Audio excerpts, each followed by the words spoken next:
गजेंद्र सिंह जी। जय जय श्री हित। श्री हरिवंश महाराज जी। महाराज जी, जो पाप पूर्व में हो गए हैं उसको क्षमा कैसे किया जाए? भगवान का नाम संकीर्तन, आधा घंटा नाम संकीर्तन करो और नाम जप करो, दोनों से पाप नष्ट हो जाएंगे। नाम संकीर्तनम यस्य सर्व पाप प्रणाशनम, सब प्रकार के पापों का नाश भगवान के नाम कीर्तन से हो जाता है। तो राधा नाम या जो भी नाम प्रिय हो, आधा घंटे नाम कीर्तन करो और कुछ समय नाम जप करो। काउंटर तो है ही है, उसी से नष्ट हो जाएंगे। पर आगे पाप ना हो तब। अब लो नशानी अब ना नशे हो, आज तक किया अब आगे नहीं करूंगा, तो उसके पाप नष्ट हो जाते हैं। पर ऐसा नहीं कि हम आधा घंटा नाम कीर्तन कर लिया, आधा घंटा जप कर लिया और फिर पाप कर रहे हैं, फिर नहीं नष्ट होगा। दवा का प्रयोग रोग नाश के लिए है, रोग बढ़ाने के लिए नहीं है। तो इसलिए नाम का प्रयोग करके फिर पाप करना वो नामापराध बन जाएगा, फिर वो ठीक नहीं रहेगा। अनुराधा गोयल जी। राधे राधे महाराज जी। महाराज जी, जैसे कि हम कथाओं में पढ़ते हैं कि साधु संत जन महापुरुष जन अपने द्वारा अर्जित किए हुए सत्कर्मों को प्रेमवश या करुणावश किसी को दुख या दर्द हो रहा है तो उसको दान कर देते हैं। वो ऐसा क्यों करते हैं महाराज जी? क्या उनके द्वारा दान करने से उनके सत्कर्म समाप्त हो जाते हैं? फिर उसका डबल फल मिलता है। हमने आपको 100 ग्राम दिया तो इसका भी तो फल होगा, तो हमको 200 ग्राम मिल गए। कभी घाटा थोड़ी होता है। जैसे हमने 10 माला भजन किए और किसी जीव को दे दिया कि इसका मंगल हो, तो 10 माला भजन के दान का भी तो फल हुआ, नहीं हुआ? उसका फल हुआ भगवान प्रसन्न हुए। संत जन और कोई फल नहीं चाहते।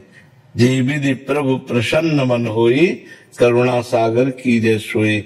जिसमें हमारे प्रभु का मन प्रसन्न हो तो हम जो भी कार्य करते हैं, वो जब हम दूसरों को, सब में प्रभु विराजमान है, तो जब हम दूसरों को सुख देते हैं, जिससे हमारे प्रभु प्रसन्न होते हैं, तो उस क्रिया का फल हुआ प्रभु की प्रसन्नता। और प्रभु प्रसन्न हो गए तो दुर्लभ क्या रह गया? बात समझ में आ रही?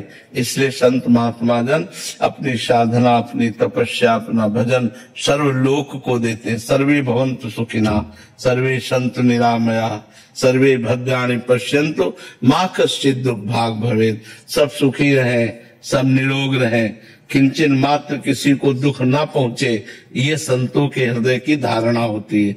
तो वो अपने भजन को, तपस्या को, व्रत को, नियम को, संयम को सब में बांट देते हैं। इससे भगवान प्रसन्न हो जाते हैं और वो भगवान को प्राप्त हो जाते हैं। जब भगवान प्रसन्न, तो जा पर कृपा राम की हुई, ता पर कृपा करे सब कोई। परमानंद की अनुभूति हो जाती है। महर्षि, एक सिद्धांत में आप ही किसी मुख से सुना है कि मतलब आशीर्वाद के रूप में किसी को दे दिया भजन, या कोई मतलब क्रोध वृत्ति आई तो उससे भजन नष्ट हो जाता है। हाँ, वो भजन का भाव अलग है। जब हम भगवान का भाव करके दे रहे कि मेरे भगवान सब में है और सुखी हो जाए, और जब हम पर्सनल आशीर्वाद देंगे किसी एक को कि हमारा शिष्य है, हमारी बहुत सेवा की, तो फिर वो जो भजन जाएगा वो उसका लाभ करेगा, लेकिन देने वाले का लाभ नहीं होगा, क्योंकि उसने सेवा स्वीकार कर ली है। हाँ, क्या जाओ तुम्हारे पुत्र होगा, जाओ तुम्हारे वो फिर वो भजन, तो इन दोनों में उसका जो भजन जाएगा वो भगवत प्राप्ति कराने वाला नहीं होगा।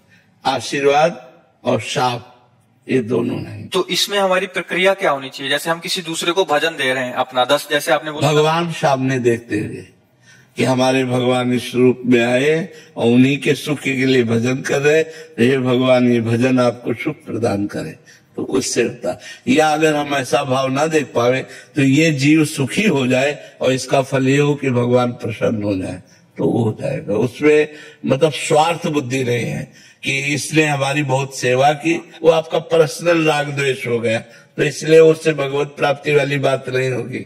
इसीलिए जो सिद्ध महापुरुष होते हैं वो पर्सनल न किसी को आशीर्वाद देते हैं, न किसी को शाप देते हैं, वो सार्वजनिक आशीर्वाद देते हैं। सबका मंगल हो, सब सुखी हो, सब आनंदित हो, ऐसा।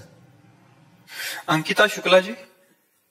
राधे राधे। राधे राधे महाराज जी। महाराज जी, हम बाहरी व्यक्तियों से तो लड़ सकते हैं, पर मन की वृत्तियों से कैसे लड़ें? हम शरीर से किसी वस्तु को त्याग सकते हैं, पर मन के विकारों को कैसे त्याग? नाम जप से। जितना नाम जप करोगे उतना अध्यात्म बल आएगा, और अध्यात्म बल से अंदर की वृत्तियों से लड़ सकते हो। और सही पूछो तो जब नाम जप का स्वाद आने लगता है तो अंदर कोई असत वृत्ति उदय ही नहीं होती, वृत्तियां ही लय हो जाती है। जिन वृत्तियों से लड़ने की बात कर रहे हो वो वृत्तियां ही नहीं रह जाती है। भजन तो करके देखो। अब भजन के बिना तो कितना लड़ोगे, हार जाना पड़ेगा। वो वृत्तियां ऐसे तरंग की तरह उठती रहेंगी, आप कितनी देर लड़ोगे, कितनी देर, आपको हारना पड़ेगा। अगर भजन कर रहे हो तो वृत्तियां नष्ट हो जाएंगी, वो हार जाएंगी। भजन के बिना नहीं जीत सकती। भजन चाहिए, खूब नाम जप करो, राधा राधा राधा राधा राधा, और लंबे समय तक करो और आदर के सहित करो और निरंतर करो, तब माया पर विजय प्राप्त हो जाती है। मन बहुत साफ सफाई के लिए बोलता है, हर चीज में पूजा पाठ में साफ सफाई करो, मतलब बहुत परेशान करता है। क्या साफ सफाई? कोई भी पूजा करे कहीं हाथ ना लगे, कोई गलत ना छुए, भगवान को नहीं छू सकते, प्रसाद हो तो बिल्कुल शुद्ध होना चाहिए। हाँ, तो इसमें गलत बात क्या है? नहीं, वो आप हमको हाथ में प्रसाद दीजिए, हम प्रसाद लेके मुंह में डालेंगे तो हमको 100 बार अपने को समझाना पड़ेगा कि ये प्रसाद है, मुंह जूठा नहीं है। पर हमारे हाथ ऐसे बंद जाएगा। हमारा हाथ तभी खुलेगा जब टोटी के नीचे जाएगा कि हम किसी को छू ना लें। तो ये तो पवित्रता चाहिए ना। प्रभु हर चीज में होती नहीं, तो हर चीज में होती, क्यों नहीं, हर चीज में हमको भी होती है, पर टेंशन थोड़ी होता है। वो तो हमारी पवित्रता है, वो तो हमारी सावधानी। हमारा हाथ ऐसे जूता में छू गया, मान लो जूता पहने, जूता में छू, अब वो मुट्ठी बन जाएगी। इस बात के लिए बन जाएगी कि कहीं हम किसी को छू न ले। अब जब तक टूटी में हम हाथ नहीं धो लेंगे तब तक हमको छुएंगे नहीं, ऐसे भी नहीं छुएंगे, क्योंकि अगर जूता छुआ हुआ हमने ऐसे छू लिया तो इसको धोना पड़ेगा। ज्यादा सोचते प्रभु जी, मतलब पूजा पाठ में विघ्न आता है, बहुत परेशानी होती है। हमें तो नहीं समझ में आता विघ्न आता है कोई।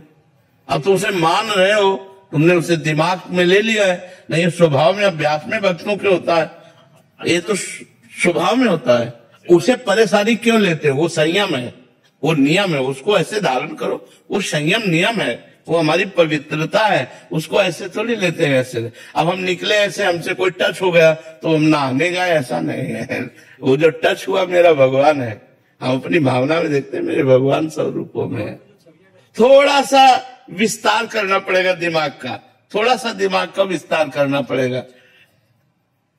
हर कण में भगवान विराजमान है बच्चा, हर कण में भगवान विराजमान है। हाँ। विद्या जी जगन्नाथपुरी से।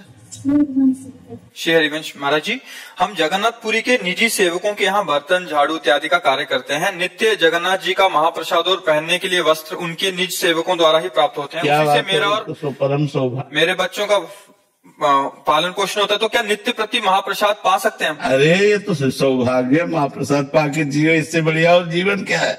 बहुत बढ़िया जीवन है। सत्संग में हम सुने आपसे किसी का दिया हुआ वस्त्र, किसी का दिया हुआ, सत्संग में हमने आपके द्वारा सुना कि किसी का दिया हुआ वस्त्र या किसी का दिया हुआ भोजन सहसा नहीं लेना। नहीं, आप तो सेवक हो ना उनके, तो स्वामी के द्वारा भरण पोषण जो हो रहा है वो किसी के दिए हुए, मतलब हम किसी के यहाँ पोछा बर्तन झाड़ू करते हैं तो हम तो सेवक हुए ना उसके। अब वो हमें वस्त्र दे रहा है, हमें भोजन दे रहा है, हमें पैसा दे रहा है, हमें वास दे रहा है, तो वो तो हमारी सेवा के परिणाम से दे रहा है। हम कोई उससे भीख थोड़ी मांग रहे हैं। और प्रसाद तो ऐसी चीज है कि आप तो सेवा करती हो, सेवा ना करता हो, पता हो यहाँ प्रसाद मिलता है तो मांग के खा लेना चाहिए।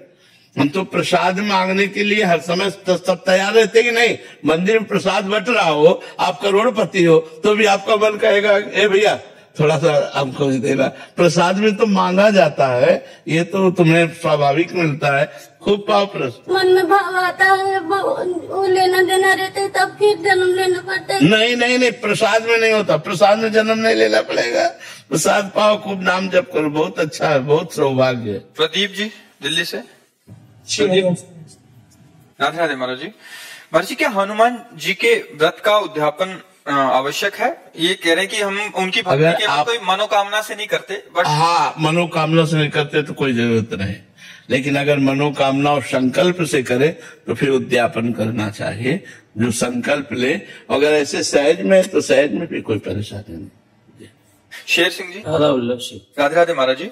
महाराज जी, मैं पहले जब वृंदावन आया था तो हफ्ते तक वृंदावन में ही रुका, बहुत आनंद आया। फिर अगली बार जब आया तो आनंद थोड़ा सा कम हो गया महाराज जी। अभी महाराज जी वो उत्साह आंसू जैसे पहले आए थे महाराज जी। आप पहले जो आनंद होता है भगवान की कृपा से मिलता है, जीव को आकर्षण करने के लिए। फिर उसको धीरे धीरे स्वयं साधना के द्वारा आनंद लेना होगा। पहले पहले जैसे भजन में एकदम आनंद मिलता है ना, वो अपने भजन का आनंद नहीं होता। भगवान उसे आकर्षित करने के लिए अपनी तरफ से देते हैं। उस आनंद को हम जो स्वाद लिया अब साधना के द्वारा प्राप्त करना पड़ेगा। नारद जी के प्रसंग में आता है कि वो जब बालक थे तो जब भगवान के भक्तों की 4 महीना सेवा करने के बाद संत चले गए, माँ पधार गई, तो घोर जंगल में गए और एकांत में बैठ करके पीपल के नीचे जी भी ध्यान किया तो ये भगवान की मधुर झांकी आ गई और वो तुरंत अंतर ध्यान हो गई। अब बहुत व्याकुल, बार बार ध्यान धरे लेकिन वो रूप ना आवे। तब आकाशवाणी हुई कि अय बालक, मैं तुम्हारे मन को आकर्षित करने के लिए केवल आनंद दिया है, अब तुम्हें जीवन भर साधना करके परिपक्व होना पड़ेगा, फिर तुम मेरे स्वरूप को प्राप्त होगे। तो वही भजन करके फिर नारद जी के रूप में प्रकट हुए। तो जो हमें प्रारंभ में भजन में आनंद मिलता है वो हमारा भजन का आनंद नहीं होता, वो भगवान की तरफ से दिया हुआ आनंद होता है। अब उसी के लोभ में हम अपना भजन बढ़ाएं और धीरे धीरे उस आनंद की तरफ बढ़े। आशा जी कानपुर से। राधे राधे। राधे राधे महाराज जी। महाराज जी, हमारा मन हमारा मित्र है या शत्रु? क्योंकि कभी कभी ये भजन या नाम जप में सहयोग करता है अथवा करने के लिए प्रेरित करता है, तो कभी बिल्कुल भजन से विमुख कर देता है, कहता है कि आज भजन करने का बिल्कुल ही मन नहीं है। तो हम क्या और कैसे इसे... 2 विभाग मन के हैं, एक शत विभाग है, एक असत विभाग है। जब शत विभाग वाला मन शतोगुण होता है तो वो जोर पकड़ता है, भजन करो, दान करो, तीर्थ याटन करो, शास्त्र स्वाध्याय करो, चलो देव दर्शन करते हैं, सत्संग करते हैं, वैसे भागवती। और जब असत मन वाले को रजोगुण या तमोगुण का संग मिल जाता है तो वो भोग वासना, द्वेष, हिंसा, ऐसे प्रमाद, आलस्य, ऐसी स्थितियां लाता है। तो 2 विभाग है मन के, सत विभाग और असत विभाग। एक ही मन की 2 स्फुरणाएं हैं। तो हमें चाहिए कि उसकी असत स्फुरणाओं को नष्ट कर दें, असत प्रेरणा को ना माने। जब हम सात्विक भोजन करेंगे, शास्त्रों का स्वाध्याय करेंगे, नाम जप करेंगे तो ये हमें विवेक जागृत हो जाएगा कि ये असत है और हम उसको नकार देंगे। जब हम मन को नकारते हैं तो हमें जलाता है, उस जलन को जो सह जाता है वही परमात्मा प्राप्ति के योग्य हो जाता है। इसलिए मन की असत वासनाओं को, असत स्फुरणाओं को, असत चिंतन को, असत संकल्प को हमें त्यागना होगा। धीरे धीरे हमें पहचानना होगा कि ये सत है और ये असत है। ये सत असत की पहचान विवेक से होती है और ये विवेक शास्त्र स्वाध्याय और सत्संग से प्राप्त होता है। बिन सत्संग विवेक न हुई। जहाँ विवेक हुआ तो वो सत असत की पहचान बता देगा कि ये गलत है, ये सही है। जो सही है वो बात हम मान लेते हैं और जो मन की स्फुरना गलत है वो हम बात नहीं मानते। अब हमें चाहे जितना जलाए, हमें अशांत करेगा, हमें जलाएगा, लेकिन हमें उसकी जलन को सहना होगा। जो सह गया वही परमात्मा प्राप्ति के योग्य हो गया, जो टूट गया वही भोगों में फंस गया। समझ में आया? गीता गुप्ता जी गुड़गांव से। राधे राधे महाराज जी। महाराज जी, आपके सत्संग से पता लगा कि इस जीवन का लक्ष्य भगवत प्राप्ति है। प्रभु तो सर्वज्ञ हैं, वह त्रिकाल ज्ञाता है प्रभु। तो क्या उन्हें पता होता है कि किस जीव को किस जन्म में भगवत प्राप्ति होगी, उसी के अनुसार उसे जन्म व परिस्थिति प्राप्त होती है? हाँ बिल्कुल, क्योंकि उनके लिए भूत भविष्य वर्तमान तीनों समान है। प्रभु को दिखाई देता है कि इस घटना के बाद इस जीव को सत्संग की प्राप्ति होगी, सत्संग से इसका मन मेरे में लगेगा। तो भगवान अनुग्रह करके, कृपा करके वो सब संयोग बना देते हैं और हमें भगवत प्राप्ति के योग्य बना देते हैं। भगवान को तो सब कुछ पता है, पहले से पता है उनको। उनके लिए भूत भविष्य वर्तमान का भेद नहीं है। उनके लिए वर्तमान के, जैसे हम वर्तमान के समय को जान रहे ना, ऐसे वो भूत के समय को भी जान रहे और भविष्य के भी समय को जान रहे। उनके सामने कोई पर्दा नहीं है। सौरभ जी। जय जय श्री हरिवंश। श्री हरिवंश। महाराज जी, क्या किसी को बिना भजन के सुख प्राप्त हो सकता है? हमें किसी को सुख पहुंचाने का प्रयास कहाँ तक करना चाहिए? नहीं, बारी मथे घृत होए बर सिकता ते बर तेल बिनु हरि भजन भवतरी या सिद्धांत पेल। पानी मथने से भले घी निकल आवे, निकलेगा भला? पानी मथने से घी निकलेगा, लेकिन कह रहे भले निकल आवे। बालू पेरने से तेल निकल आवे, भले निकलेगा? नहीं निकले। लेकिन ऐसा असंभव भी संभव हो सकता है, लेकिन बिना भजन के कोई दुखालय, अशांत, चिंता में जन्म मरण प्रदान करने वाले संसार से मुक्त नहीं हो सकता। तो सुख तो तभी पहुंचे जब दुख से निवृत्ति हो। और ये दुखालय है, आप चाहे जितना रुपया दे दो किसी को, चाहे जितना बढ़िया मकान बनवा दो, बहुत बढ़िया सब भोग सामग्री दे दो, फिर भी वो सुखी नहीं हो सकता, नहीं हो सकता। वो राग, द्वेष, हिंसा, क्रोध, जलन, काम, लोभ, मोह, मद, इनसे कैसे पार पाएगा? और दुख देने के लिए तो तैयार खड़े हैं। तो जब तक भजन नहीं होगा और इन विकारों पर विजय प्राप्त नहीं होगी, तब तक सुख हम अगर किसी को सुख देना है तो उसे प्यार से समझा दो कि राधा राधा जपो, कृष्ण कृष्ण जपो, नाम जप करो, अच्छे आचरण करो, बुरे आचरणों से बचो, तो एक दिन वो सुखी हो जाएगा। नहीं, व्यवस्था चाहे जितनी कर दो, वो सुख नहीं होता। डॉक्टर विनोद जी ग्वालियर से। राधे राधे महाराज जी। महाराज जी, परम आदरणीय हमारे जीवन आधार श्री रामकृष्ण परमहंस देव जी के जीवन जब पढ़ते हैं तो पता चलता है कि भागवत स्वरूप महापुरुष इतना कष्ट सहते हुए भी जगत कल्याण के लिए सतत कार्य करते हैं। आपको भी जब देखते हैं कि आपकी सेहत ठीक ना होने के बाद भी आप सतत हमारे कल्याण के लिए तत्पर रहते हैं। महाराज श्री रामकृष्ण परमहंस देव जी की लीला संवरण से पूर्व एक दिन परम आदरणीय स्वामी विवेकानंद जी के मन में प्रश्न हुआ कि श्री रामकृष्ण परमहंस देव जी ने स्वामी जी के मनोभाव को जान लिया और कहा कि जो राम है, जो कृष्ण है, वही इस शरीर में राम कृष्ण है। ये मैं वेदांत की दृष्टि से नहीं, अपने प्रत्यक्ष अनुभव से कहता हूँ। महाराज जी, मैं इस लायक तो नहीं कि मैं इसे समझ पाऊं, परंतु इस वाक्य मेरा जीवन में बल देता है महाराज जी, देगा कि जो राम है, जो कृष्ण है, वही इस शरीर में व्याप्तमान है। इसमें कोई संशय की बात थोड़ी है। वासना वासुदेवस्य वासितम भुवनत्रयम् सर्वभूत निवासोऽस्मि वासुदेव नमोस्तुते। भगवान श्री कृष्ण ही अपने संकल्प से संपूर्ण रूपों में विराजमान है। बहुनाम जन्म नामन्ते ज्ञानवान माम प्रपद्यते वासुदेवा सर्वमिति सा महात्मा सुदुर्लभा। बहुत जन्मों की साधना के बाद ये अनुभव होता है कि सब रूपों में भगवान विराजमान है। तो जो भगवत भजन के प्रताप से सिद्ध महापुरुष हो चुके हैं, उनको अपने हृदय में ही भगवान का साक्षात्कार दिखाई देता है।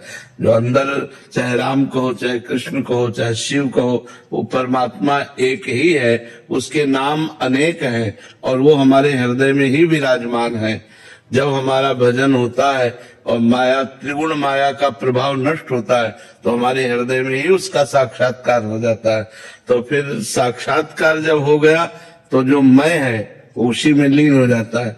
तो अब बच गए केवल वही राम, वही कृष्ण, दूसरा कोई नहीं। देखने में वो रहता है पुरुष शरीर, लेकिन अंदर परमात्मा ही कार्य करता है। परमात्मा साक्षात प्रकट हो जाता है।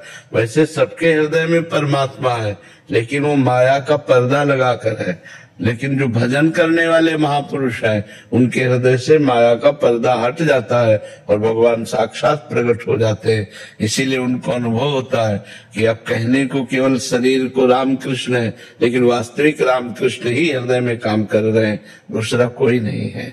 वहाँ और कोई नहीं है, केवल राम कृष्ण ही विराजमान है। अक्षरशः सत्य बात है, समझ में आ रही ना बात आपकी? वही विराजमान है।